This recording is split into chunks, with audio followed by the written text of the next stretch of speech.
Ayan po at para po sa kaalaman ng lahat, naaagnas na po ang utak nitong si Marcos. Hindi lamang po yung utak niya naagnas, maging yung utin niya naagnas na rin.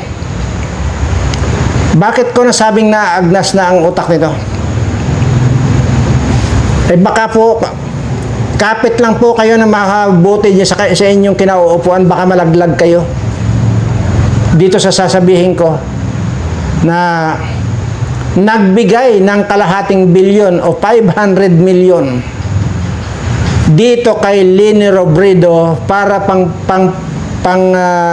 paggawa pa ng Coliseum diyan sa Naga na kung saan diyan mayor si Leni Robredo. Take note ha, kalahating bilyon ang ibinigay or 500 million. Samantalang putang ina naman, napakarami natin at araw-araw kung sinasabi rito na napakarami nating mga kababayan ang gutom na gutom, napakarami nating mga kababayan ang walang masaing, pero ayan, inuna yung Coliseum ni Leni Robredo. Grabe ano. Pagka naman, aywan ko na lang, pagka hindi naman kayo rito tumaas yung dugo mula sa talampakan nyo papunta doon sa bunbunan ninyo, aywan ko na lang. Grabe. Grabe na ang pangwawaldas ng pira ng bayan nitong bangag na ito. Kaya po naaagnas na ang utak niyan. Kumpirmado na po na agnas na po ang utak niyan. Kasi kung hindi po naaagnas ang utak niyan, hindi niya gagawin yan dahil alam naman po niya na napakarami nating mga kababayan ang gutom na gutom dahil sa hirap na sa buhay. Para po maintindihan ninyo at baka sabihin nyo nagsasalita lang ako rito na wala akong prueba at doon po sa mga nakakaalam nito. Actually, hindi lamang po ito nagsalita. Itong ipapanood ko po sa inyo, hindi lamang po marami pa po nagsalita. Ito lang po yung pili ko. Marcos, 500 million ang hinilaan niya para sa Coliseum ni Robredo. Alam mo si Marcos, gago talaga tong hayop na to. Mas inuna niya pang Coliseum na yan kaysa nabahaan sa Mindanao. Gago! Grabe. Wala tong tinulong to, hinayupa ka tong buwisit to. Maraming hindi kumakain, inuuna mo yung Coliseum na yan. Buwisit ka, Marcos, gago ka. Marcos, 500 million ang inilaan niya para sa Coliseum ni Robredo. Alam mo si Marcos, gago talaga tong hayop na to. Mas inuna niya pang Coliseum na yan kaysa nabahaan sa Mindanao. Gago! Grabe, ano? Wala tong tinulong to, hinayupa ka tong buwisit to. Maraming hindi kumakain, inuuna mo yung Coliseum na yan. Buwisit ka, Marcos, gago ka. Ayun, grabe. Marcos! Sino hindi mapapamura dito sa mga kwa na ito? Karami-rami po ng mga nagugutuman ng mga tao ngayon. Tapos ganyan ang mababalitaan natin. Kaya pala yun yung meeting nila. Ayun. Ayun na naging resulta. At ito namang si Kwan, si Leni Robredo, na dati yan, sinusukas sa si Marcos pagdating pala ng pira-pira ng pinag-uusapan, ay sasabsabin na yung sarili niyang suka. Talagang wala kang makakuan dito mga ito. Wala ka talagang masasabi dito sa mga animal nito. Ito po ha, ang mamaya na po balikan natin yan at gusto ko lamang pong batiin ko kayong lahat ng aking mga subscriber na sana manawari ay nasa mabuti kayong kalagayan lagi at ligtas sa anumang uri ng kapahamakan, ligtas sa lahat ng uri ng sakit, bagkus ang darating na lamang sa inyo, swerteng walang katapusan.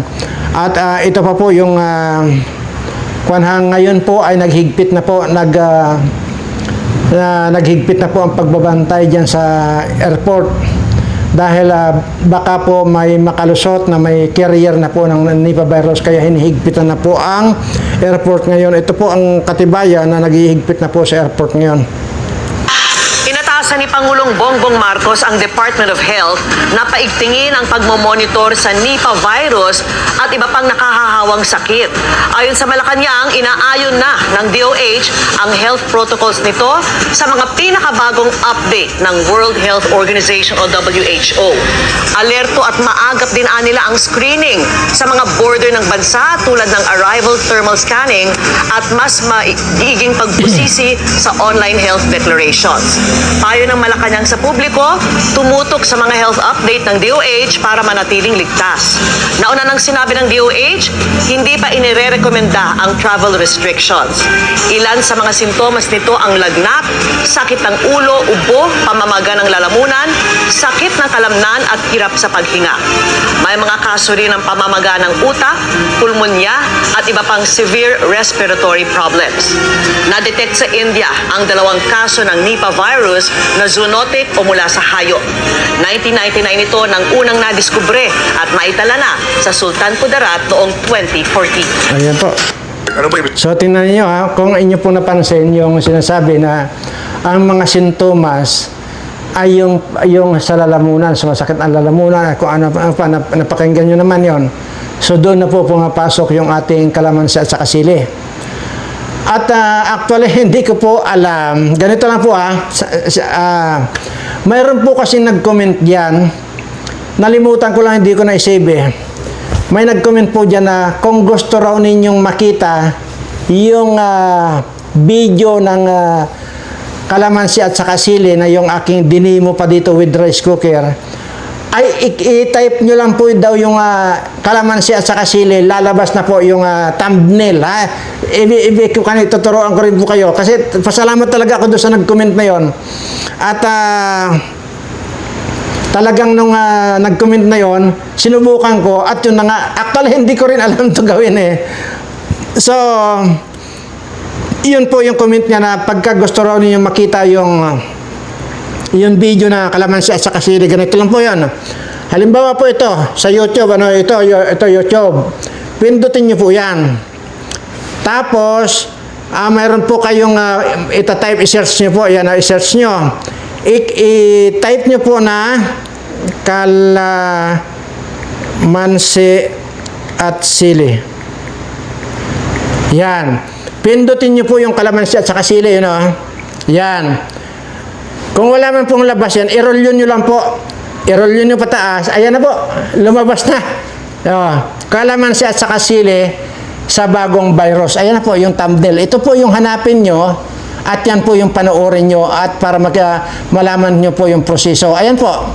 Ganun lang po kasimple pala. Actually, maging ako hindi ko rin alam yan. Kahapon ko lang nakita yung comment nga na ganun. So alam nyo na itong yan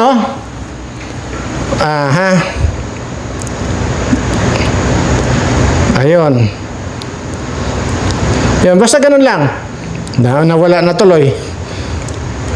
Yan. Ulitin natin. Pagka pupunta po kayo sa YouTube, tapos pindutin nyo po yung para makapag-type kayo, sa kanan na yung parang tipong pang tinis. Yun, taas, pindot. Type kalamansi at sili.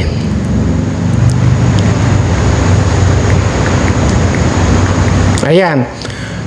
Tapos yung napindot nyo yung na-type nyo yung kalamansi at saka sili, ayan sa taas, ay pindutin nyo po yung kalamansi at saka sili yan. Ayan po. Tapos i-roll nyo po pataas. Ayan na po, kikita nyo na po yung thumbnail. Ito po yung sinasabing thumbnail. Doon sa hindi nakakaalam pa. Marami pong hindi nakakaalam talaga, kaya dapat inuulit-ulit. Yan po yung thumbnail. Yan po ang panoorin nyo, kalamansi at sili para sa bagong virus. Ayan. So, salamat doon sa kwan. Paki-comment nga po dyan kung sino yung, kung ikaw yung nag-comment. Talagang hindi ko nasadyan na hindi ko na-isave agad. So, salamat sa iyo. At maging ako, hindi ko rin alam yun. Anyway. So, ayan po. So, yun nga po ang kwan ngayon. At hindi ko po sinasabing ngayon na kayo gumawa. Antayin po natin kung halimbawa nagkakagulo na, doon na po kayo gumawa para sa ganun ay mayroon po kayo talagang panglaban Tingnan naman yung mga sintomas na babanggit at hanggang doon sa pagsakit ng ulo. Saan po manggagaling yan? Lahat po yan manggagaling sa bunganga mo na ma-i-inhale mo. Yan lahat yan. At para hindi tumuloy sa respiratory mo o baga mo o sa utak mo o sa lalamunan mo, spray lang po ng kalamansi at sa kasili na prenoseason ninyo. At titiyakin ko, hindi na po papasok yung virus sa buong sistema ninyo, mailalayo kayo sa tiyak na kamatayan. At kasi po, mas matindi po ito sa COVID-19. Tandaan po ninyo yan. Kaya nga, ngayon ay lahat ng mga binabantayan na sa airport ngayon. At seryoso pong binabantayan niya ngayon dahil nga napakatindi po itong Nipah virus nito. Anyway, so mabalik na po tayo dito sa katarantaduhan at wala na sa lugar na pag-iisip nitong si Marcos na ito. Imagine, grabe. Kadaming nasalanta ng baha, di ba? Huwag na yung nagugutuman natin mga kababayan. Yung mga nasalanta ng baha, dapat sana yun ang itinulong yung kalahating bilyon. Napakalaking bagay na po yan din sa ating mga mahihirap na kababayan, lalo na po yung mga nasalanta ng baha.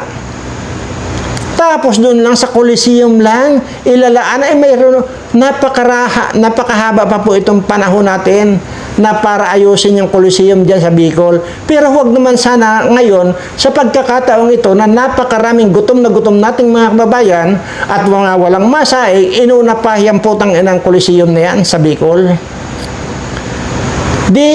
Ano pang pwede namang isipin dyan? Di na aagnas na ang utak nito. Wala na po talagang sa matinong pag-iisip ito. Wala na po talaga mapupuntahan pa itong ating mga kababayan. Ayan. Ngayon, mapunta tayo dito sa kwan. Napakarami palang kwan ito. Napakaraming nakinabang. Kaya pala ganun na lang.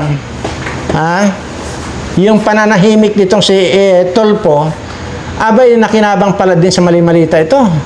Bini Abante. Nakinabang at saka yung si yung si May Hika na inatake yan nung nakaraan eh. Pero bakit buhay pa hanggang ngayon? Ay, nako, Diyos ko. Wala na po kayong makon talaga. Napakarami po talagang mga kwan. Ito muna, unahin muna natin ito, Ex-Marines, nilaglag na din si Sandro Marcos na nakatanggap daw siya ng mga maleta. At magugulat kayo dahil pala si Erwin Tulfo ay kasama din sa listahan na nagnakaw din sa kaban ng bayan dahil naghatid din ang ex-Marines ng mga maleta sa bahay niya. Naglabas din ng ebidensya ang mga ex-Marines para patotohanan ang kanilang mga sinabi. Tang-inakawawa na talaga ang sambayan ng Pilipino dahil puro magnanakaw ang nakaupo. Ex-Marines, nilaglag... Talaga namang nakawawa na talaga. Imagine mo, wala. Lahat Lahat na talaga. Imagine mo yan, si Erwin Tulfo kasama. Grabe. Saan pa nga pupulutin itong ating mga kababayan na ito? Mamamatay ang ating mga kababayan na nakadilat dahil sobrang kagutuman. Isa pa po ito Tingnan nyo itong hikain itong bullshit na ito na nagpatira-tira din ito dyan sa sa Senado, sa Kongreso. O yan, panoorin nyo. Hi everyone! Isa pong kawatan. Isa pong dating congresswoman. Kaya pala ang kapal ng mukha ng mga to, paldong-paldo. Biruin mo sa isang termino, naka 2.7 million na relo. Hermes bag pa lang 2 milyon na. Ganon katindi si Kimbo. Ang dating teacher na naka-tricycle. Pero ngayon, luxury car with high heel. Ang sarap naman ng buhay ni Estela. Isang termino lang yumaman na. May putu-ups ka ba naman with mali-maleta kung hindi ka magmukhang reyna? O yan po. Si Kwan po yan. Si Estela Kimbo po yan. Talagang... imagine mo. Grabe. Kaya po talagang ubos na po talaga ang pira ng bayan dito sa mga animal na ito. Ubos na ang pira ng bayan. Kaya ano pa ba itong ito? Ano pa ba itong iba dito? Ipi-play ko po ng ipi-play para po mayroon kayong nalalaman talaga. At para po at least kahit pa paano ay tatatak sa utak din ninyo. Kaya yun po ang purpose ko dito, talagang piniplay ko kung ano yung mga pinaggagawa itong mga animal na ito. Isa pa ito. Oh. Nakapaloob din po sa affidavit mga dating sundalo yung kanila pong personal nilang karanasan ng pagde-deliver ng umano'y mali-malitang pera na aabot po sa 805 billion pesos. Grabe. Kasama po yung naihatid sa bahay ng Pangulo sa Ilocos Norte, sa Aguado Street sa Malacanang at sa bahay po nito sa Forbes Park. Kanilang tinukoy na sila ay naghatid ng pera sa ilang individual kasama na umano si Pangulong Marcos Jr. at si dating House Speaker Martin Romualdez. Nakapaloob din po sa affidavit See? Lahat talaga. Di ba? Lahat wala ka na talaga mapili. Lahat itong mga demonyo, wala ka na mapipili dyan sa mga hayop na yan. Ganyan po kasasama itong mga animal na mga ito. Ganyan po. Ngayon, tingnan natin dito sa balita pa ito na si Trillanes ay kasabot ang hayop na ito. I-play ko ng i-play dito para malaman ninyo. At nakapaloob dito na ang ginawa nila ay mag-interview ng mga witnesses na ipinaparating sa kanila ni Sunny Trillanes. Wala silang ibang in-interview na mga witnesses kundi ang mga tao lamang na pinapadala ni Sunny Trillanes. At ibinigay kay Sunny Trillanes ang pondo para sa pag-asikaso sa mga ICC investigators na ito. Kaya naman po, lahat ng sasakyan na ginamit, lahat ng hotel accommodations ay sinagot ni Saldico at saka ni Sunny Trillanes. Napansin din po nila na lahat ng mga pag-interview ng ICC investigators ay sa mga pribadong lugar. Wala man lang government office. At makikita po ninyo ang madalas na pag-deliver nila ng mali-maleta at minsan mga paper bags naman na mga pera patungo sa mga nag-aalaga sa ICC investigators. Lahat ng pagkain nila, lahat ng ginamit nilang sasakyan, lahat ng hotel, lahat ng mga condominium units ay sinagot ng grupo ni Sunny Trillanes at saka ni Saldi Co. At bilang isang abogado po ay Ito po yung state of tingnan. natural herbal drops. Grabe. Pira po natin yun eh. Lalo na po yung ibinigay sa ICC daw, $2 million na nagkakalaga ng 150 million pesos. Talaga nag-aksaya. Kaya pumaldo na naman ito sa Trillanes kahit walang trabaho yan. Yung aso na yan. Grabe. Lahat pinalamon natin lahat itong mga animal na ito. Sobra. Kaya ano pa ang pwede nating masabi rito? Aywan ko kung tingnan lang natin ito, ha? Inahanap ko kasi yung pati itong si Flavie Villanueva, yung adik na pare. Ay pumaldo rin po, malita rin po ang tinanggap ng gago. Aywan kong kwento. Kaya pala porsigido si Father, ang laki Ayan. pala natanggap, mali-malita. Father Flavie, pinunduhan umano ni Saldico ayon sa grupo ng mga ex-marine. Wow, paldo si Father. Kaya pala porsigido si Father, ang laki pala natanggap, mali-malita. Father Flavie, pinunduhan umano ni Saldico ayon sa grupo ng mga ex. Ay, imagine mo yan. Yan po yung adik na pare. Kasi, kailangan niyang gumawa ng kaganito para kailangan niyang sumandal dito sa pira ng nanggaling kay Bangag dahil wala na siyang pangbili ng pang-adik niyan. Ngayon pumaldo ang gago. Kaya ito yung mga pare na mga kwan. Dapat ito mga kinakatay na ito mga ito. Ano pa ba ito? Isa na ito. Nipah virus pa rin to.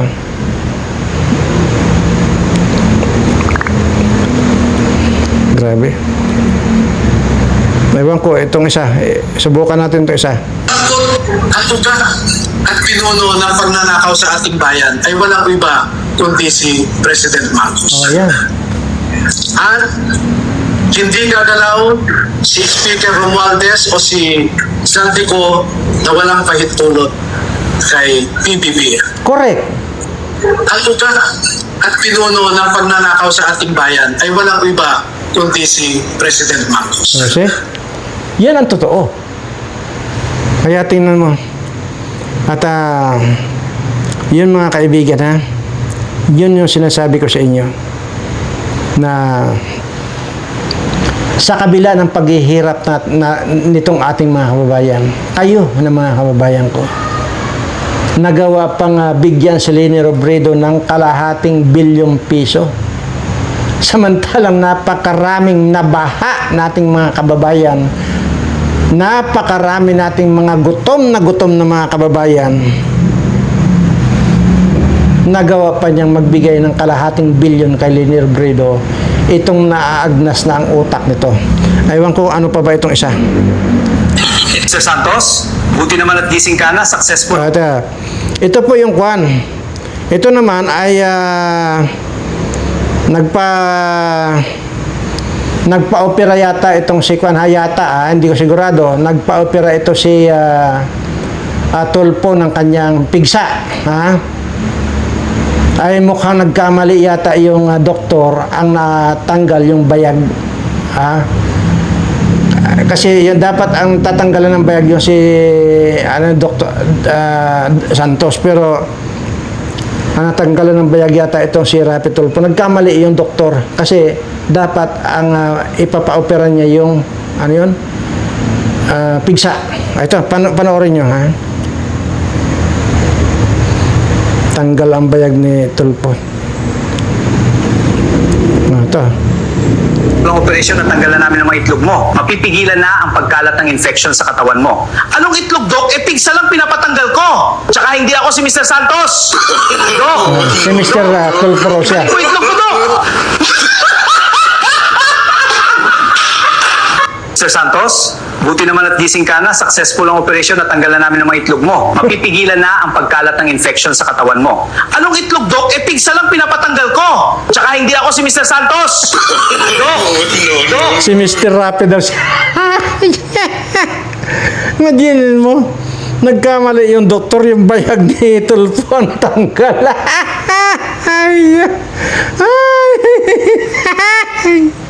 Ay, nako.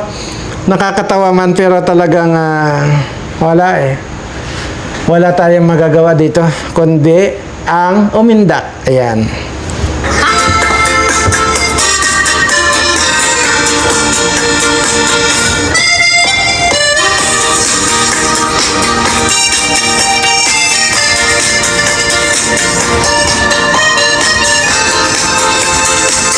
Ayan po.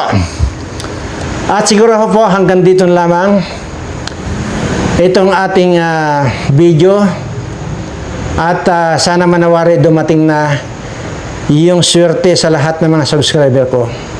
At dito naman po sa mga politikong mga kawatan, lalo na diyan sa Kongreso, kasama na po yung sa mga senador na yan, dumating na rin po sana yung inyong maagang kamatayan. Inshallah. Maraming salamat sa lahat uli ng mga subscriber ko. Mahal na mahal ko po kayong lahat.